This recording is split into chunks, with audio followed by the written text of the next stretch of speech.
Biz bugün bu yerda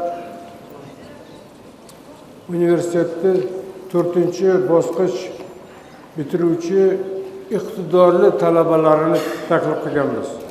Bir necha yil oldin 259 ta talabani biz ajratib olganmiz. O'zini mos bosqichidan. Va eng asosiy maqsadimiz, bugun mana sizlarga yana bir marta aytmoqchiman, shu 259 ta farzandlaringizdan 107 ta yigit qizlarimiz o'qishni davom ettirish kerak chet elda universitetlarda. Biz hozir chet elga kuchli bolalarni, kuchli mutaxassislarni eksport qiladigan darajadagi mamlakatga aylanyapmiz. Bugun mana bizning hayotimizda juda katta tadbir, katta bayram.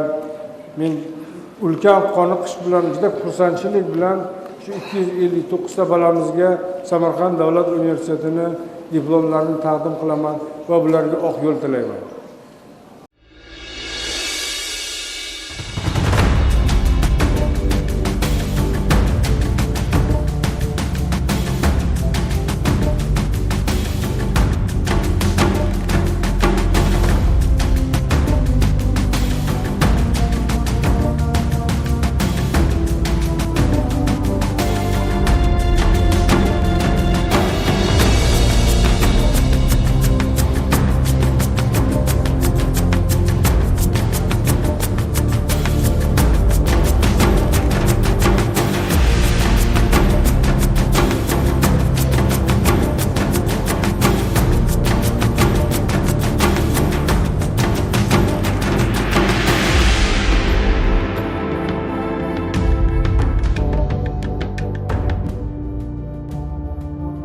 Bugun mana guvohi bo'lganimizdek, iqtidorli talabalarimiz bitiruvchi kurslarga tantanali diplom topshirish marosimi bo'ldi.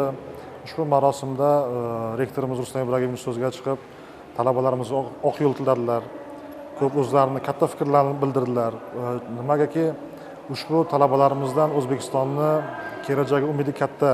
Chunki deganda bu talabalarimiz nafaqat bugun ishlab chiqarishda, ta'limda faoliyatini davom ettiradi, balkim ularning katta qismi o'qishni magistraturada xorijda davom ettirishni reja qilishgan.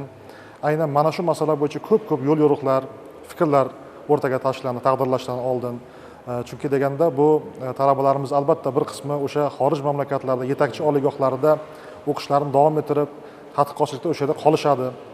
Ma'lum qismi vatanimizga qaytib kelib, o'sha yerda egallagan yangi bilimlarini, tajribalarini bu yerda yoyishadi, o'rtoqlashadi. Shu boisdan ham bugun ham talabalarimiz uchun bir yaxshi bayram, ko'tarinki kun. Shu bilan birgalikda ularni keyingi hayotini, keyingi bosqichiga yana bir mamlakat, jamiyat taqdiriga daxldorlik hissini yana bir karra oshishi bir mas'uliyat yuklanyapti. Bejizga emas. Shu boisdan ham bugun tabriklar oq yo'l bilan birgalikda shu talabalarimizni oldida qanday bir vazifalar, sharafli ish turganligini ham bugun rektorimiz ta'kidlab o'tdilar. Bu tadbirga albatta shu bilan birga iqtidorli talabalarimiz bilan birgalikda ularni voyaga yetkazgan, oq yuvib, oq tarab mehnat qilib, ularni shu darajaga yetishiga o'zlarining katta hissalarini qo'shgan ota-onalari ham taklif qilindi.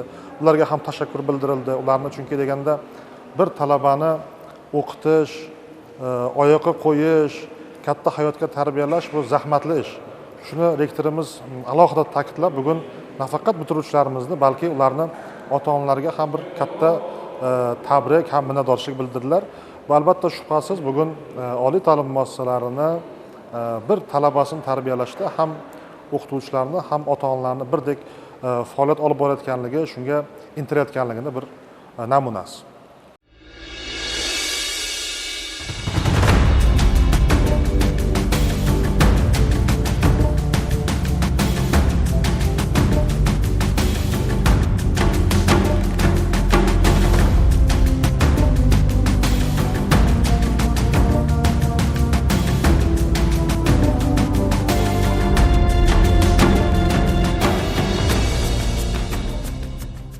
to'g'risini aytsam, bugun hayajondaman va juda ham xursandman. Mana bugun sharafli muhtaram ustozimiz Rustam Ibragimovich mana shunday qizil diplomlarni olar ekanman. Hayajonim ichimga sig'may ketyapti. Buning uchun mana shunday yutuqlarimda menga ko'mak bergan, har bitta ilmiy ishlarimda turib bergan ustozlarimga, rahbarlarimga, hurmatli dekanimga va doimo qo'llab-quvvatlab kelgan ota-onamga kattakon rahmat aytaman.